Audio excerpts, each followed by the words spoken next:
All right, back at it. This is Stranger Things Season 2. We're in Chapter 6. We just got done with it. Titled The Spy. Gonna get into heavy spoilers here. You already know. You haven't seen the episode, go watch it and come back. Holy crap, I'm like exhausted watching these episodes, I ain't gonna lie. Binging is no joke, people. Make sure you drink plenty of fluids, you take your bathroom breaks, and you eat plenty of food, and just try to stay awake. I a lot of caffeine. Well, I'm already crashing. Anyway, let's get right into this episode. So we get, we get started off with Will, and they're all in the, research facility in Hawkins.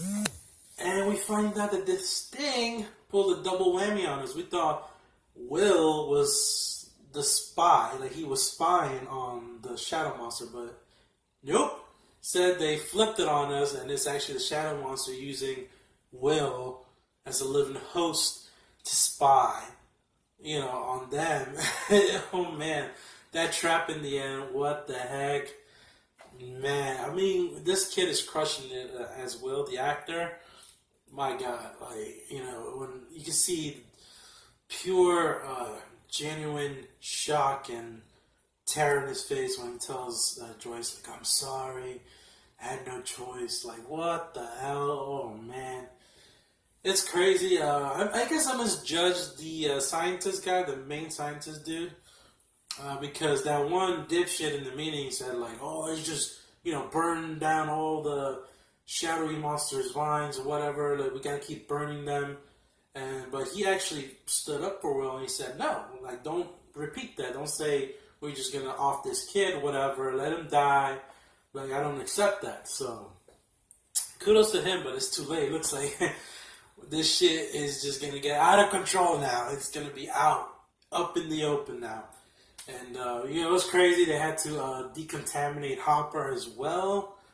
I'm surprised he wasn't affected. Like, no slugs got into him miraculously, and, we get a great sequence towards the end with Steve, and we got Lucas. Lucas and Max, they're kind of having a relationship growing in, and those two have chemistry. I can really tell. It just sucks for Dustin, because Dustin is like, bad move on you, Dustin. Don't listen to Steve, man. Steve is going through his own breakup. Steve was telling him, just act like you don't give a shit, and then he did, and Max was like, I don't care, because I'm all for Lucas, So, sorry, buddy. I love you, Dustin, but you kind of messed up the game there, buddy. But yeah, his freaking the dirt creature, little Demogorgon Jr. has multiplied now. What the hell? There's a lot of them now. There's quite a few of them, and that sequence in the junkyard, I thought Steve was gonna go down. I thought he was a goner for sure. But and another thing is, this episode, honestly, I feel like it's the weakest, and that's not faulting the show at all, because the episodes were great. This episode was good and it was solid, but it wasn't my favorite. Partly due because 11 was even in this. I don't think I saw her at all. No, I'm pretty sure she wasn't in this at all. Yeah, so no 11, so it's just kind of brought some points down to the episode. We kind of got some backstory on why Max's brother is just such an unstable piece of crap. And it has to do with them living in California. And it's a stepbrother, by the way. So that's number one. He's just a stepbrother. And that's why he treats her like complete garbage. And then 2 was because the parents had divorced. Boo-hoo, cry me a river, dick face. People deal with divorces like you don't have to take it out on your little stepsister. God, he's such an a-hole, Yes, it's that over-the-top crazy look, like he's trying so hard. And when he's working out, and then Max answers the door, and he just goes, who was that? It's like, what the fuck? It just makes me laugh out loud, because it's just, I feel like the actor is just trying too hard.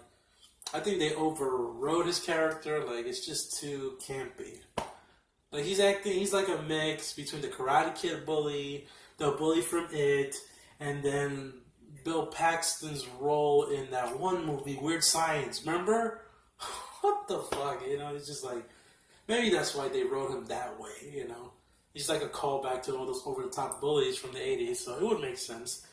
But anyway, yes, we get that. What else happened?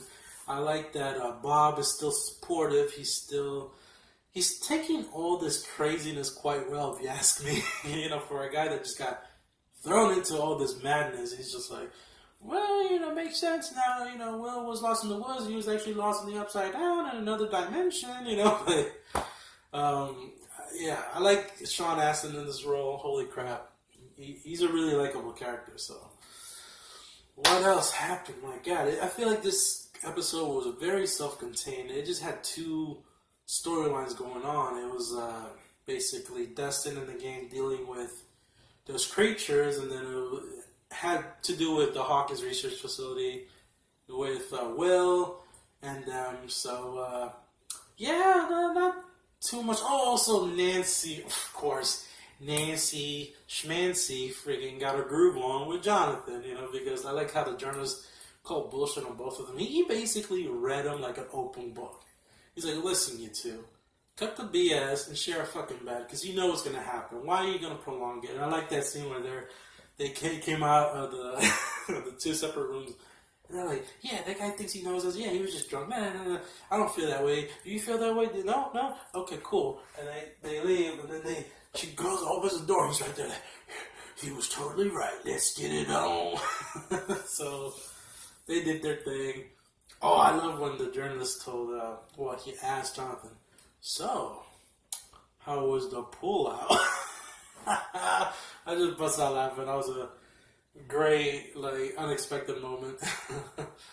And, yeah, so now, Will's brother finally just came back home and just realized the shitstorm he walked in on. Like, what the hell? Like, all the pictures he drew in the house. And, but yeah, a solid episode. I'll give this one an 8 out of 10.